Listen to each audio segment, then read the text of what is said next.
안녕하세요. 저는 30대 후반의 평범한 남자이고, 현재는 서울에서 조그마한 식당을 운영하면서 살아가고 있습니다. 원래는 아내와 함께 행복한 미래를 꿈꾸면서 시작하게 된 음식점인데, 지금은 처제와 단둘이서 식당을 운영하고 있네요.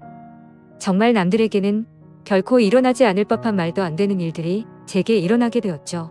사실 저는 주변 누구보다도 착하지 못한 그런 삐뚤어진 시선으로 세상을 바라보며 살아가고 있었습니다.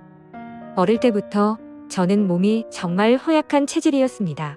흔히 생각하시는 약골의 얼굴도 못난 탓에 저도 모르게 학창 시절 내내 왠지 모를 주변 사람들의 시선에 사람을 기피하게 되었던 거죠. 그리고 더 사람을 기피하게 된 것도 처음 짝사랑하게 된 여자에게서 너무 아픈 상처를 받게 되었습니다. 그때가 중학교 때였는데, 그 당시 담임 선생님의 지시로 분기별로 3개월에 한 번씩 짝을 바꿔서 앉아졌습니다. 저는 당연히 짝사랑하는 그녀와의 짝이 되기만을 항상 바래왔었고, 결국에는 제 바램대로 제게 설렘을 주던 그녀와 짝이 되었습니다. 속으로 만세를 부를 정도로 너무 기쁘고 행복했었습니다. 하지만 그건 이기적인 저 혼자만의 행복이고 생각이었더라고요. 저도 그때 당시에는 제 주제를 파악 못했었나 봅니다. 대놓고 노골적으로 저를 비난하고 무시하지는 않았지만, 학교가 마칠 시간에 견출지를 건네어 주다가 실수로 손이 닿고 말았습니다. 근데 얼른 피하듯이 하더니 더럽고 짜증난다는 듯이 행동을 하더라고요. 정말 그 사건으로 인해서 저는 너무 큰 상처를 받게 되었습니다. 그날 이후로 성인이 되어서까지 트라우마로 인해서 30 초반이 될 때까지 여자에 대한 거부감으로 단 한 번의 연애도 하지를 않고 살았죠. 물론 여자를 만날 수 있는 기회가 없지는 않았습니다.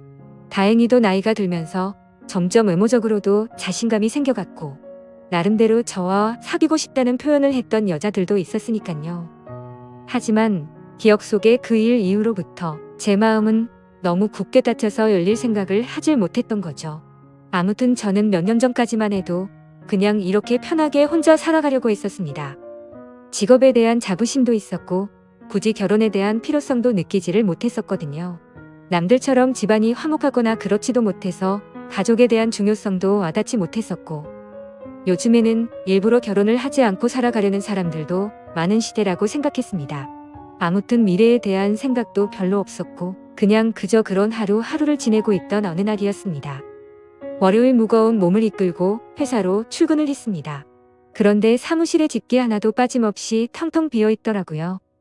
5년 동안 다니던 회사였기에 이게 무슨 일인가 싶어서 진심으로 꿈을 꾸는 건가 라는 생각으로 머리가 멍했고 망치로 얻어맞은 기분이었습니다. 황당해서 뭐지 싶은 마음에 전화기를 꺼냈는데 뒤이어 직원들이 하나둘씩 출근을 하더라고요. 사태 파악을 하고 봤더니 사장이 기어코 직원들의 임금도 다 떼먹고는 야반도주를 했던 거였습니다. 그 당시에 저희 회사는 인테리어를 하는 회사였는데 솔직히 이 업계가 많이 불안한 건 맞았죠. 하지만 5년이란 시간 동안 동고동락했던 제게 말 한마디 없이 이렇게 도망가 버리다니 너무 충격적이었고 세상이 무너지는 기분이었습니다. 왜냐하면 월급이 조금 뗀 거라면 크게 상관없었겠죠. 하지만 사장과는 형 동생 하면서 제가 부사장 직함을 달고 있었고, 공사했던 곳에서 대금 지급이 갑자기 미뤄졌다면서 급하게 융통한다며 제게 3천만 원을 뽀갔던 상황이었습니다. 남들에겐 적다면 적은 돈이겠지만 저에겐 정말 큰 돈이어서 충격이 어마어마했죠. 게다가 돈도 돈이지만 제 성격에 모든 사람들을 기피하면서도 외동인 제게 거의 유일하게 친형같이 생각했던 사람이 또 저를 배신하게 된 거였습니다. 저도 환장할 노릇인데 직원들은 제게 이게 어떻게 된 거냐고 물어보더니 시간이 갈수록 저를 다그치면서 몰아붙이기 시작하더라고요. 이러다가는 저도 공범으로 큰일 나겠다 싶었습니다. 저는 직원들에게 빚쟁이들이 올지도 모르니까 얼른 경찰에 신고부터 하자고 설득하고 신고를 하게 되었죠. 그리고서 몇 주가 지나도록 사건은 진척이 없었습니다. 이미 사장놈은 오랜 기간 동안 도주를 계획했던 건지 해외로 출국했는데 잡기가 쉽지 않을 거라고 하더군요. 너무나도 절망적이어서 하늘이 무너지는 기분이 들었습니다. 그래서 이렇게 있다가는 큰 사고라도 치겠다 싶어서 저는 무작정 지갑만 챙겨서 제주도로 향했습니다. 그냥 모든 걸 다 잊고 싶었고 전 재산을 날린 것도 아니니까.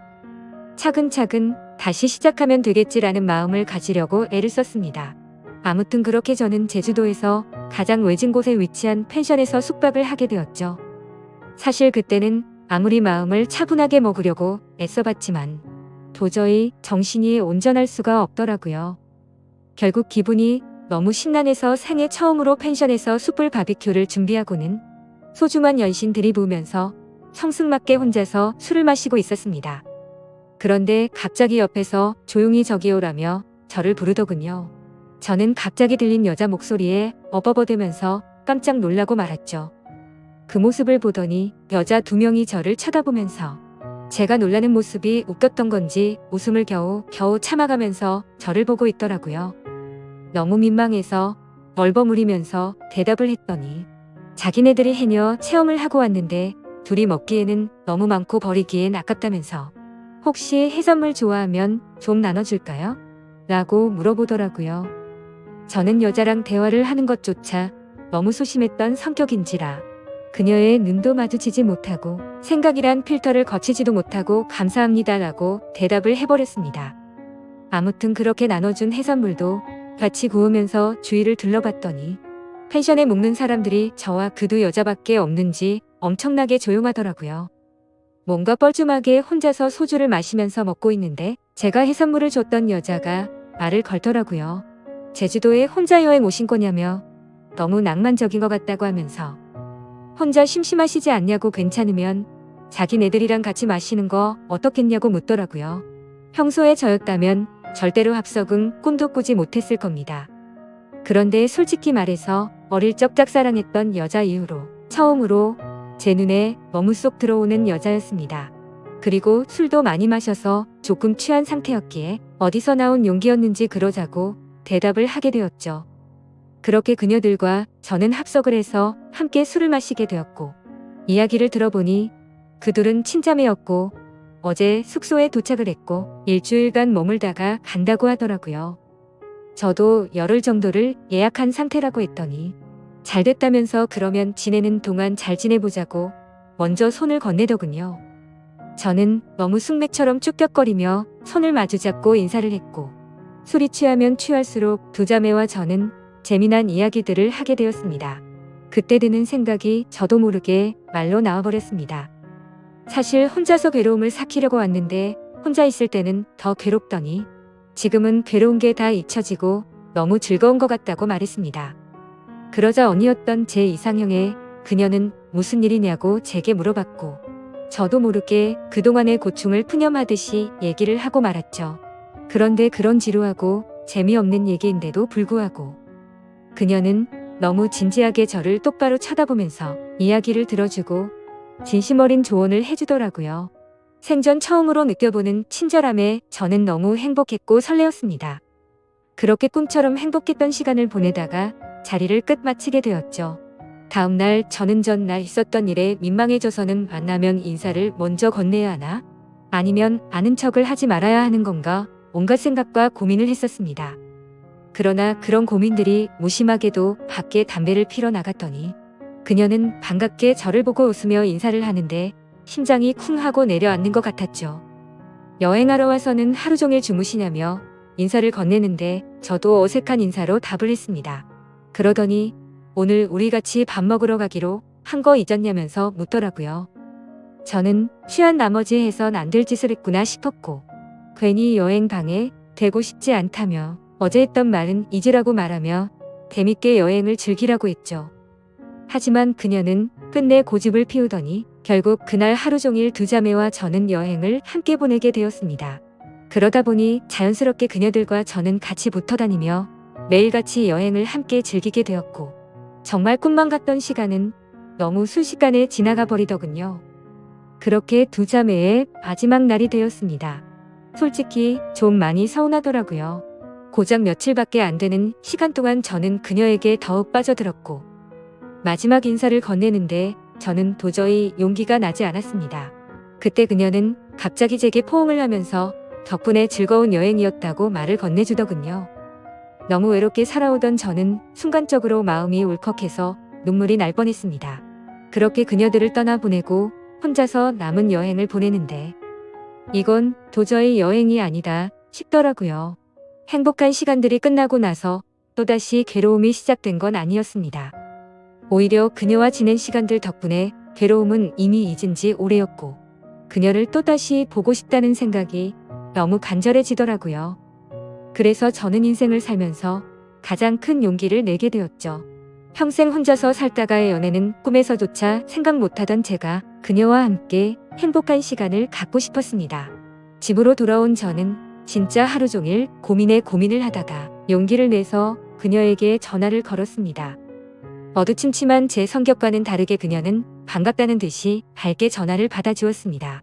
저는 조심히 잘 가셨는지 해서 연락드렸다고 하니까 그녀는 그렇지 않아도 조심히 여행 잘 마쳤는지 궁금했다고 되물어주더군요.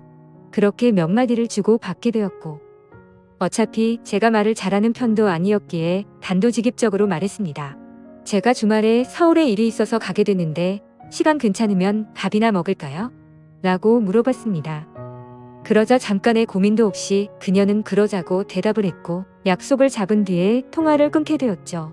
얼마나 긴장을 했던 건지 손이 떨리고 등에 땀이 흘러내릴 정도였습니다.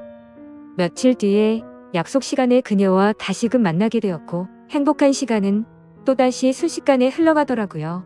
그날은 그냥 정말 보고 싶다는 생각에 갔던 거지 고백을 하려거나 그런 마음은 전혀 없었습니다. 하지만 마지막으로 들어간 와인바에서 와인을 마시다 보니 또 헤어지는 게 너무나 슬프더군요. 저는 그녀에게 앞으로도 계속해서 보고 싶다고 말했습니다. 그러자 그녀는 다른 여자들과 달리 제 마음을 알아줬는지 더 이상은 떠보지 않았고 제 손을 잡아주더라고요. 그렇게 제 인생에서 가장 사랑하는 그녀와 저는 연인이 되었고 남들에겐 힘들다고 하던 장거리 연애가 제게는 너무나 행복한 나날이었습니다. 아무리 멀다 한들 그녀를 매주 볼 수 있다는 건 제게는 너무 과분한 일이었죠. 우리는 그렇게 행복한 연애를 3년간 이어갔고 그녀 덕분에 저는 과거와 비교하면 너무나도 정반대의 사람이 되어 있었습니다. 새로운 직장에서 사람들과 웃으면서 대화도 잘 이어갔고 성실하고 착한 그녀를 따라서 고아원에 봉사활동을 다녔는데 제 마음이 너무 평온해지는 걸 느꼈습니다. 하루하루가 너무 행복해졌고 이렇게 살아갈 수만 있다면 가정이라는 걸 꾸려서 평생을 행복하게 지내고 싶다라는 생각이 들더라고요. 저는 그렇게 달라진 제 스스로에게 결심을 하고 그녀에게 청혼을 하였습니다. 그녀는 제 청혼을 받아주었고 저희는 결국 사랑의 결실을 맺게 되어 결혼을 하게 되었죠. 그 당시에 아내는 서울에서 처제와 함께 조그만한 식당을 운영하고 있었습니다. 그래서 아내와 상의 끝에 제가 이직을 하기로 했고 결혼을 하면서 제가 서울로 올라오게 되었죠. 아내와 저는 인생에서 가장 행복한 부부처럼 그 누구도 부럽지 않게 지냈습니다. 결혼한 지 2년 동안 한 차례도 다툼이 없을 정도로 주변에서 누구나가 예쁘게 봐주었죠. 그렇게 행복한 나날들을 보내다가 제가 다니던 회사가 또다시 부도가 나면서 저는 일자리를 또 잃게 되었습니다. 그때부터는 이렇게 불안한 직업을 하는 게 맞는 건가라는 고민에 빠져들었고 막상 또 새로운 일자리를 구하려고 하니 직장 생활에 지쳐 있었죠. 그러다 힘들어하던 중 아내와 더 오랜 시간을 붙어 있고 싶었고 그동안 모은 돈을 보태어서 새로운 식당을 여는 게 어떨까 생각이 들었습니다. 저는 인테리어 회사를 다니던 경험을 살려서 아내가 모르게 직접 발품 팔아서 새로운 식당 자리도 알아보고 양식에 어울리는 인테리어 포트폴리오를 만들어서 아내에게 말했습니다. 더 이상 내 일에 흥미를 잃어서 직장에 다니는 건 그만하고 당신과 처제를 도와서 가게를 더 크게 해보고 싶다고 하면서 설명을 해줬죠. 한참 아무 말 없이 지켜보던 아내는 제 선택을 존중해주면서 그러자고 했고 그날부터 저와 아내 그리고 처제는 새로운 식당을 열기 위해서 분주하게 준비를 했습니다. 결국 저희는 나름 작지만 예쁜 식당을 열게 되었고 기대 이상으로 식당은 장사가 잘 되었습니다. 제 선택에 있어서 정말 많이 불안했고 걱정도 많았는데 이렇게 행복해도 되나 싶었죠. 아내도 솔직히 오랫동안 해오던 가게를 옮기는 게 불안했고 무서웠는데 저 하나만을 믿고서 그 큰 결정을 바로 내려줬던 걸 알게 되었습니다. 저는 착한 아내에게 너무 고마웠고 평생을 행복하게 해줄 거란 마음을 제 가슴에 되새겼죠. 하지만 하늘이 너무 원망스럽게도 대발행과 그 행복은 산산조각이 나게 되었습니다. 아내가 일을 하던 도중에 갑자기 쓰러지게 되었습니다. 처음에는 가게가 바쁜 탓에 과로해서 그런 거겠지 하며 아내를 안심시켰었죠. 며칠 뒤 정밀 검사를 받아본 결과가 나왔고 의사 선생님은 너무 위험한 위치에 암이 발견되었다고 말하더군요. 드라마나 영화에서나 들어봤지.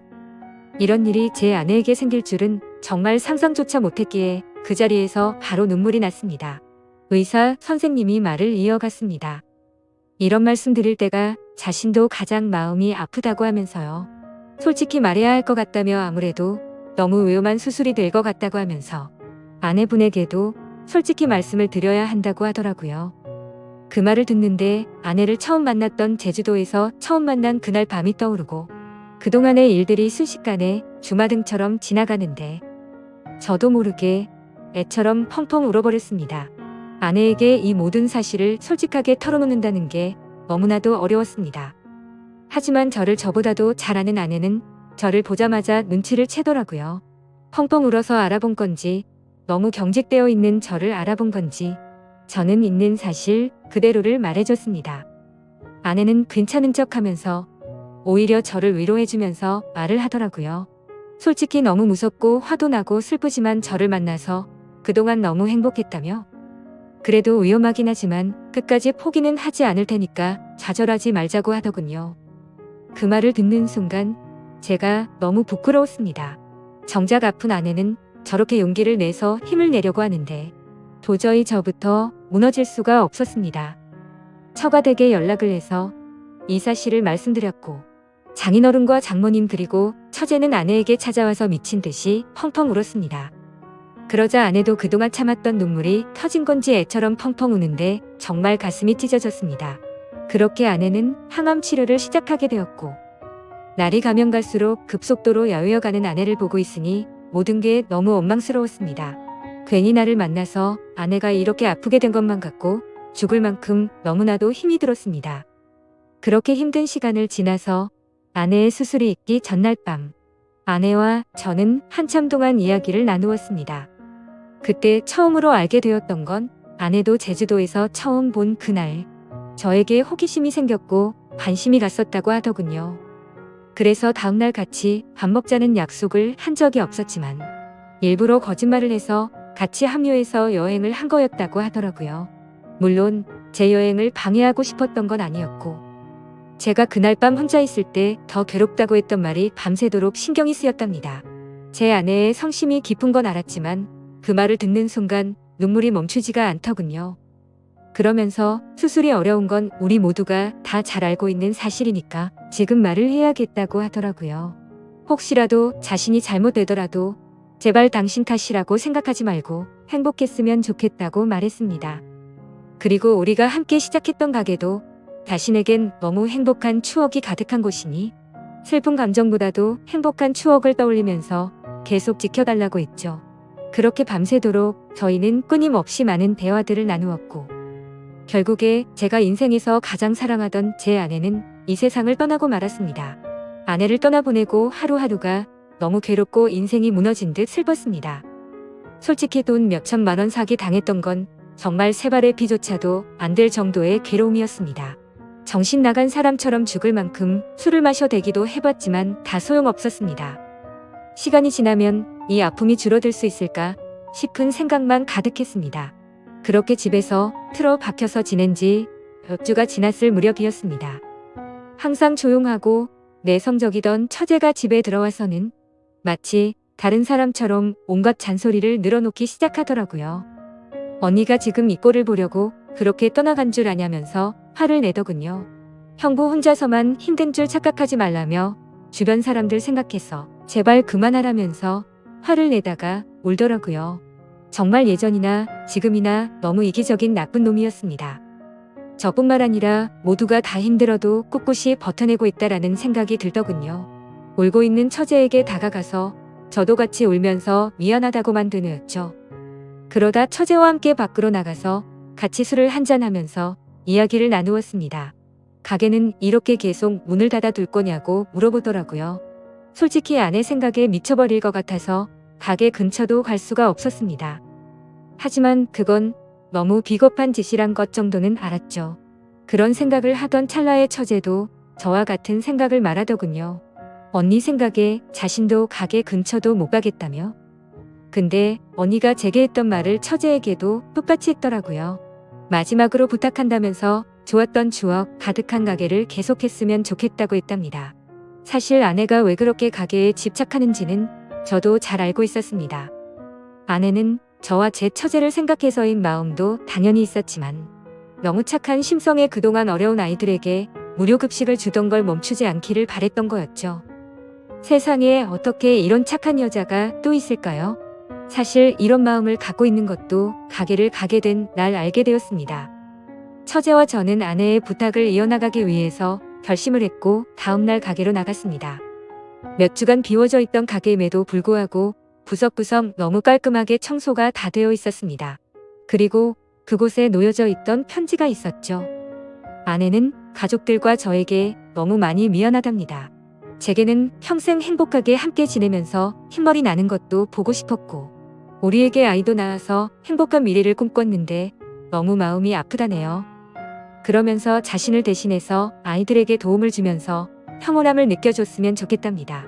스스로 자책하지 말고 세상에 주어진 걸 감사하게 느끼면서 주변 사람들에게 사랑을 베풀다 보면 우리는 또다시 금방 만나서 행복하게 지낼 거라고 하네요.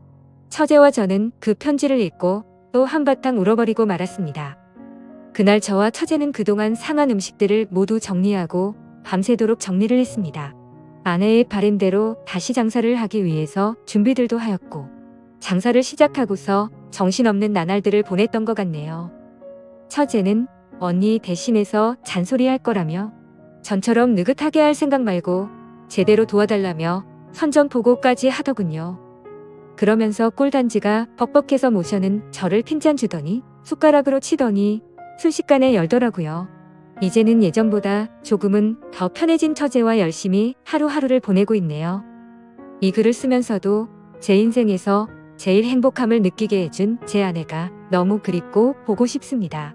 아마도 이 마음은 제가 아내를 찾아 갈 때까지 영원하겠죠. 긴 사연 읽어주셔서 감사드립니다.